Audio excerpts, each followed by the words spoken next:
¿Qué tal están? Bienvenidos. Bloqueo político continuo. Este es el título de mi vídeo de hoy. Hoy estamos a 24 de enero de 2025.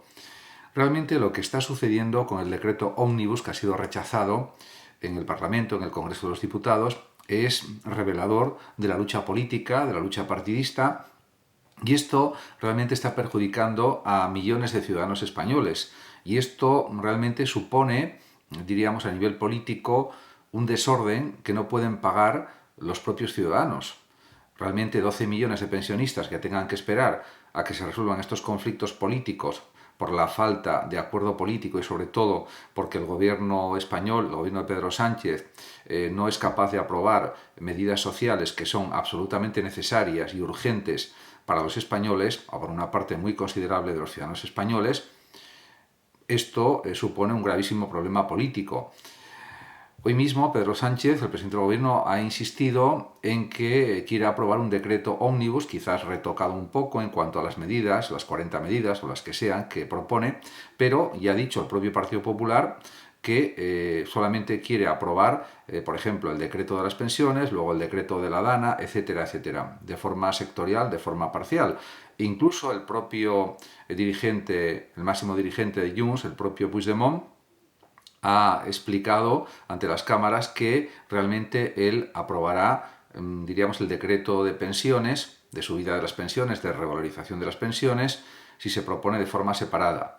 Veremos si eso luego sucedería o no, pero en cualquier caso sería clave que el Partido Popular no votara en contra, se abstuviera o votara afirmativamente.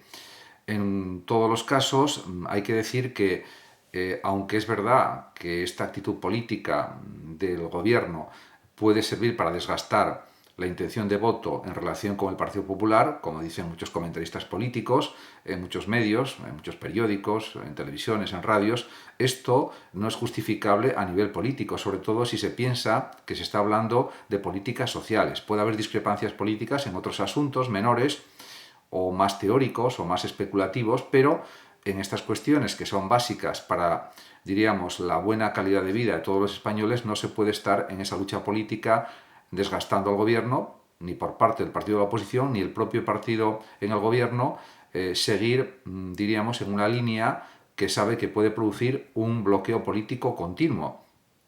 Porque si dentro de unas semanas presenta el propio Pedro Sánchez, presenta el gobierno socialista una nueva propuesta de decretos conjuntos en un solo decreto, pues es muy probable que al final sea rechazado también por el Partido Popular, por Junts y por otras fuerzas políticas. Es verdad que Sumar, por ejemplo, ha dicho que quizás haya que plantear, diríamos, que hay que someter a aprobación decretos parciales por partes para que de esa manera puedan ser aprobados, sobre todo los más fundamentales, como es el de la subida de las pensiones que afecta a 12 millones de jubilados. En ese sentido, pues realmente puede haber un cambio en la política del gobierno, pero el problema surgiría si dentro de unas semanas se presenta este decreto conjunto de distintas medidas y vuelve a ser rechazado por el Congreso de los Diputados. Entonces volveríamos a la situación de partida y yo creo que el país de esta manera sería ingobernable. Aquí se abren dos posibilidades, en mi opinión. O bien el propio presidente del gobierno cede ante, diríamos, la falta de poder en el ámbito parlamentario, ya que no puede convencer a los partidos de la oposición o a los partidos que colaboran con él, como por ejemplo Junts, etcétera, a que acepten sus propuestas. En ese caso, quizás la solución será convocar elecciones, porque no se puede estar el resto, diríamos, de la legislatura, los años que quedan, en esta situación de continuo bloqueo a medidas, diríamos, económicas y sociales que son de primera necesidad. Y los ciudadanos no son responsables, diríamos, del desacuerdo político respecto a cuestiones básicas, por una simple cuestión de procedimientos, de aprobación. Eso es algo realmente, pues yo diría que incluso ridículo, que pueda suceder este tipo de cosas en una democracia parlamentaria en la que, diríamos, se está ejerciendo el poder de una manera que no es la correcta, a mi juicio, porque lo primero es analizar los intereses de los ciudadanos y realmente todo el mundo está de acuerdo en que hay que aprobar esa medida de revalorización de las pensiones que está realmente en el texto constitucional, de alguna manera implícita esa medida, y en el ordenamiento jurídico español. Por tanto, tiene que haber un acuerdo sobre cuestiones tan básicas como esas, y no lo está habiendo.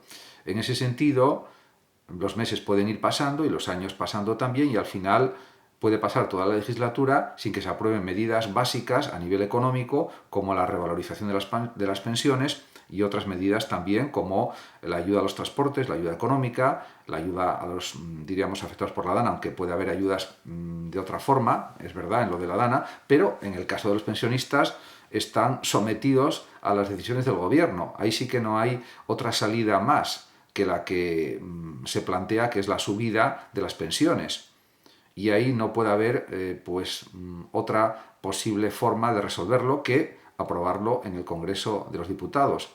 Este incremento de la subida de las pensiones, que es algo de derecho y que es algo que no se puede obviar. En este sentido, yo creo que el propio presidente Pedro Sánchez debería reconsiderar sus planteamientos políticos y aceptar que no tiene la mayoría parlamentaria para tomar muchas decisiones y obrar en consecuencia, y no querer forzar al Partido Popular, a Junts y a otros partidos políticos a que voten en el sentido que él desea, porque si no es como si la responsabilidad estuviera en los otros partidos y no en el Partido Socialista Obrero Español, en el partido que gobierna. El partido gobernante tiene que darse cuenta, a través de sus dirigentes máximos, en este caso a través de, sobre todo, Pedro Sánchez, como es lógico, en que esta situación no puede mantenerse en el tiempo durante meses o durante años. Y a pesar de que el propio gobierno o dirigentes del gobierno han dicho que realmente van a agotar toda la legislatura, hay que ponerlo en duda, porque sería algo terrible que la legislatura se mantuviera a pesar de que se incumplen una serie de medidas sociales que son absolutamente imprescindibles para millones y millones de españoles. Esta es la auténtica realidad. Y esto no se puede olvidar nunca. En ese sentido, diríamos que el juego político es legítimo, pero hasta cierto punto, porque cuando se está jugando con la vida y la calidad de vida de las personas, de los ciudadanos, en definitiva, esto ya es algo muy grave, en mi opinión. Y lo digo en el sentido de que yo creo que el partido gobernante, el Ejecutivo, debe cambiar de actitud en las votaciones y ceder en parte a lo que dicen los otros partidos para que apoyen esas medidas sociales. Y si no lo hace, insisto, se corre el riesgo de que este país sea ingobernable. Yo creo que ya en parte ya lo es, porque que no se aprueben los presupuestos, que no se apruebe tampoco la revalorización de las pensiones es algo tremendo y está sucediendo. Y en los próximos meses o en las próximas semanas puede seguir pasando algo similar. Y yo creo que esto hay que ya tomar medidas diferentes por parte del Ejecutivo. Muchas gracias a todos por su atención y hasta mi próximo vídeo. El que lo desee puede compartir este vídeo, darle like o suscribirse a mi canal de YouTube. Hasta siempre.